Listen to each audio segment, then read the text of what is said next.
बच्चों एक्सरसाइज 6.2 का मैं आपको क्वेश्चन नंबर 4 बताने जा रहा हूँ। अभी तक हमने पहले, दूसरे और तीसरे प्रश्न में क्या देखा कि हमें अंतराल दिया गया था और उसमें हमें फलन को हमें ये बताना था कि वो इंक्रीजिंग है, स्ट्रिक्टली इंक्रीजिंग है या स्ट्रिक्टली डिक्रीजिंग है, निरंतर वर्धमान है या निरंतर ह्रासमान है। अब हमें क्या करना होगा, इस प्रश्न में अंतराल भी हमें ही ज्ञात करना होगा। फलन हमें दिया है एफ एक्स बराबर 2x² - 3x और हमें इस फलन के लिए बताना है कि इस किस अंतराल में ये निरंतर वर्धमान है और किस अंतराल में ये निरंतर ह्रासमान है। तो सबसे पहले हमने क्या करा, फलन ले लिया एफ एक्स बराबर 2x² - 3x, फिर differentiating with respect to X, X से सापेक्ष अवकलन करने पर तो एफ डैश एक्स बराबर 2x² का अवकलन 4x हो गया और ये माइनस 3x का अवकलन 3 हो गया। अब हम क्या लिखेंगे, वर्धमान तथा ह्रासमान के लिए, वर्धमान और ह्रासमान के लिए हमने एफ डैश एक्स को 0 लेंगे और उससे x की वैल्यू फाइंड करेंगे। 4x - 3 बराबर 0, तो 4x = 3 आ गया और x = आ गया बच्चों 3/4। अब हम x = 3/4 को संख्या रेखा पर विभाजित कर देंगे। तो एलोकेट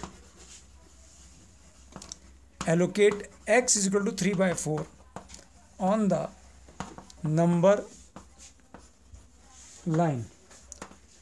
हम नंबर लाइन पर x = 3/4 को एलोकेट कर देंगे, यानी कि संख्या रेखा विभाजित करेगी, संख्या रेखा को विभाजित कर देंगे। तो आप यहाँ देख रहे हैं कि -∞ टू +∞। आप देख रहे हैं यहाँ मिडिल में कौन होगा, 0 होगा।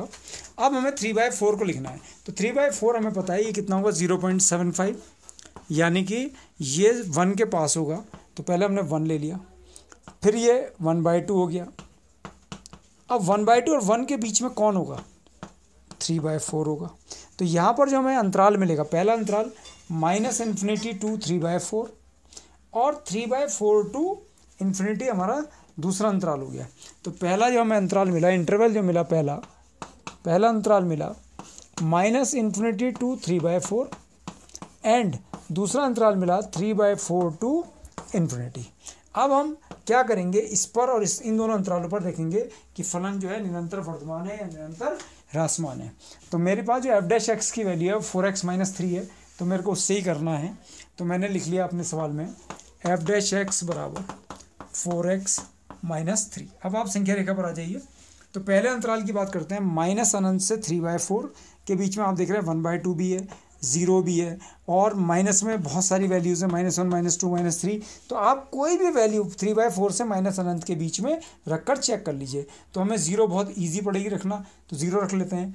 x बराबर 0 रखने पर, x बराबर 0 रखा, तो एफ डैश 0 बराबर 4 × 0 - 3, 0 - 3 -3। तो एफ डैश 0 की वैल्यू क्या आ गई बच्चों, नेगेटिव आ गई।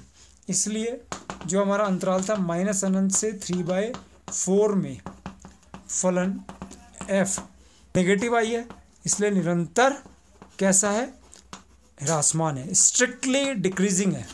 निरंतर कैसा है, ह्रासमान है। बच्चों क्वेश्चन नंबर 4 में मैंने आपको ये बताया कि -∞ से 3/4 में हमने 0 रखा था और उसमें हमने क्या देखा था कि 0 रखने पर जो एफ डैश एक्स की वैल्यू आई थी वो -3 आई थी, यानी कि उसमें हमारा क्या हो गया था, वो निरंतर ह्रासमान हो गया था। अब हमारा दूसरा है 3/4 टू अनंत, दूसरा अंतराल है 3/4 से अनंत तक। तो उसके बीच में कितनी वैल्यूज है, 1 है, 2 है, 3 है, 4 है, कि बहुत सारी वैल्यूज़ रियल नंबर्स हैं, तो आप किसी को भी रख सकते हैं। तो मैंने 1 ही रख लिया 3/4 और अनंत के बीच में। तो मैंने एफ डैश एक्स लिया, क्योंकि रखना तो एफ डैश एक्स में x बराबर 1 रखने पर, तो यहाँ एफ डैश 1 बराबर आ गया 4 × 1 - 3। तो ये देख रहे हैं 4 - 3 और कितना आ गया, 1। ये 1 कैसी वैल्यू, पॉजिटिव। तो इसका मतलब हो गया कि एफ डैश 1 पर कैसी वैल्यू आई, पॉजिटिव आई। अब पॉजिटिव का मतलब होता है निरंतर वर्धमान है, स्ट्रिक्टली इंक्रीजिंग है, इसलिए अंतराल 3/4 टू अनंत में फलन f निरंतर वर्धमान, स्ट्रिक्टली इंक्रीजिंग है, निरंतर वर्धमान है।